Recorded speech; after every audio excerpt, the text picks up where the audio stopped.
Well, a crew of scientists and underwater divers are trying to dredge up a little-known part of Canadian war history, a deep-sea search for downed planes in the St. Lawrence Seaway. Global's Stephanie Matisse tells you if it's successful. There's a lot of pride in his voice when Charlie Fox talks about the Harvard Aircraft. People at air shows always watch the Harvards. And the pride is well placed. Fox served in the Air Force in 1940, 2 years after the RCAF bought the Harvards. He was a pro at flying what's considered to be one of the most popular warbirds, one that's nearly extinct, and one that took a lot of pilots with it. They called it the Yellow Peril. At Dunville, we lost 47 instructors and students in accidents. Today's a big day for Fox. A crew of scientists and divers are looking for the wreckage of this heritage plane. We have reports of 15 of them that had crashed in the waters around Ontario during training in the 1940s. This boat is at the mouth of the St. Lawrence, near Gananoque.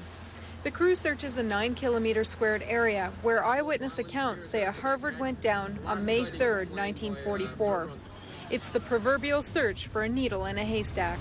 I mean, imagine trying to, find an aircraft which is roughly, a 30-foot long object sitting in a body of water the size of the St. Lawrence.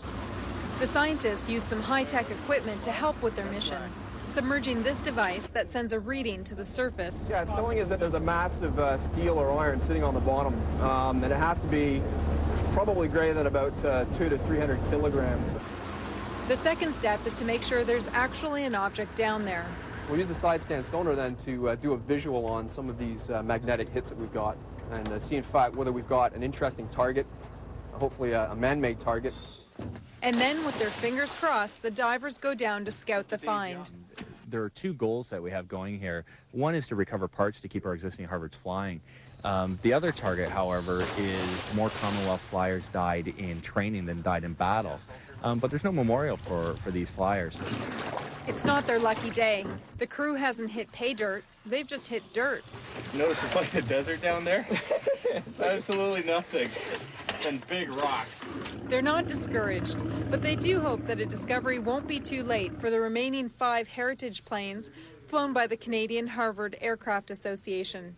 And then they can also commemorate the valor of men like Charlie Fox. This is Global's Stephanie Matisse reporting. There are actually about 30 Harvards still in use in Canada, but this search is run by the Canadian Harvard Aircraft Association, the same group that operates the 5 remaining planes that we get rare glimpses of at annual air shows.